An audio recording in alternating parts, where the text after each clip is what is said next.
Okay, so a real quick anecdote about this section, direct consumption of medicinal herbs and how you don't have to really make a product in order to utilize your herbs, and you can go directly from field to mouth to health.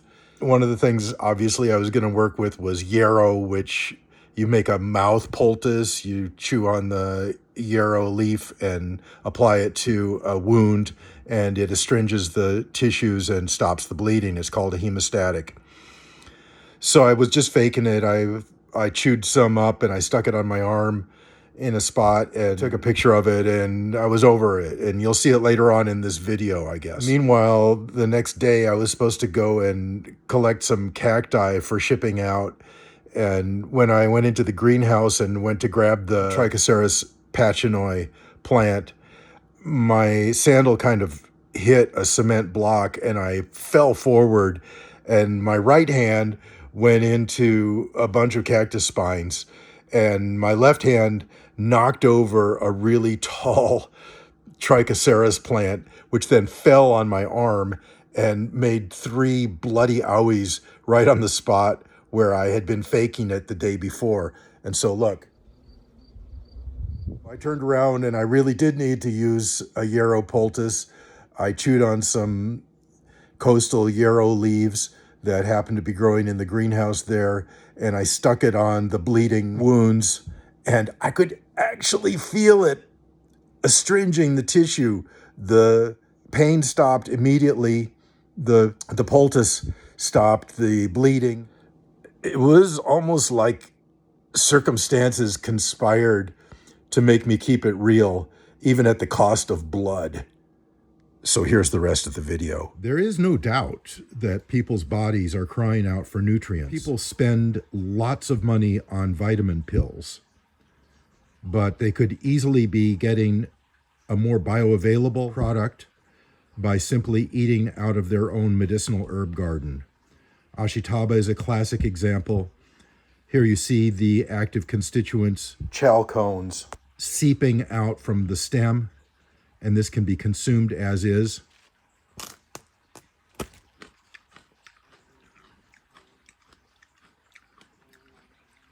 It is sweet, somewhat bitter, and full of every vitamin imaginable, including vitamin B.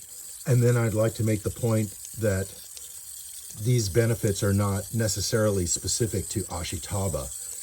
Any green herb directly consumed from your garden is going to be better, in my opinion, than any number of vitamin pills that might well just pass through your digestive tract without doing a damn thing.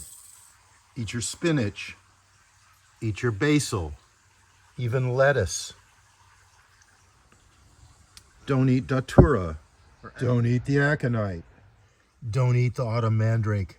Actually, I have to admit, I did chew on one of these little flowers and it tasted pretty good. But then I started to feel a little weird, so I spit it out. That's the oats and peas cover crop, which is really the substrate of the whole garden of medicinal herb diversity. There's where a gopher came up for air. Okay, so right here next to the Czech lavender, there's always a really nice yarrow that comes through. Yarrow can be made into a mouth poultice to stop bleeding. Chew it up, apply it to the injury. That's known as a hemostatic.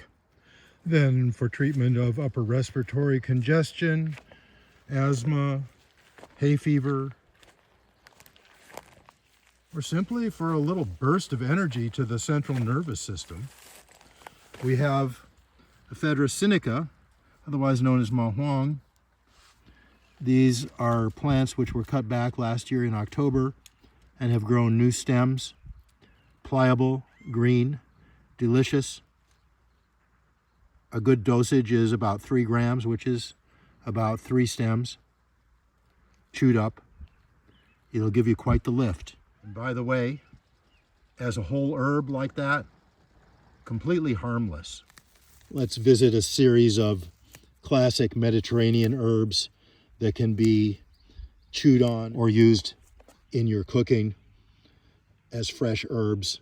This one, rosemary, Rosmarinus officinalis, stimulates memory, strong antioxidant. The creeping thyme, a rich, cushy patch of it, nice to harvest just prior to flowering.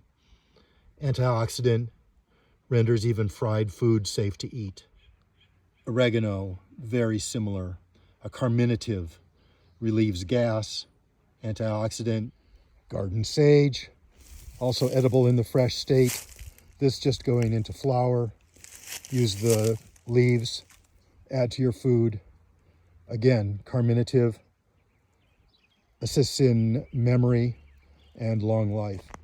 Feeling wormy, like your food just doesn't nourish you, or you've got creepy crawly sensations, lack of hunger, poor digestion, chew a little wormwood. Just this much right here, chewed up 10 minutes prior to eating, will improve your digestion and dispel all kinds of creepy crawlies from your system. I'm getting that generalistic buzz that is caused by consuming too many different tastes and activities all in a row. So I'm going to slow down on actually sampling my own produce here. But the next one, wood betony, Stachys officinalis, is a really good choice for treating any kind of addiction. A gentle nervine that can be consumed fresh right off the plant, has a pleasant smell, taste, and texture. You needn't make an herbal product or a tea.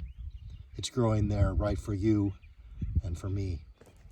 Honeywort flowers, a simple mucilage that soothes the stomach and improves digestion, reduces acidity.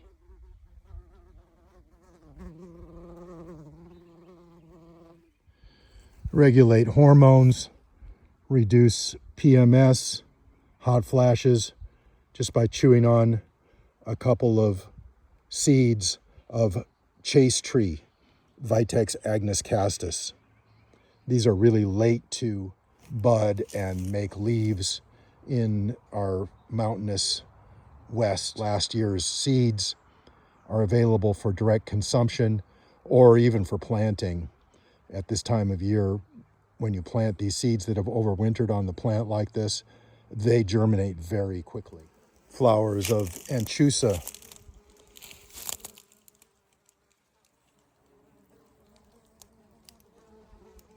Again, soothes the digestion,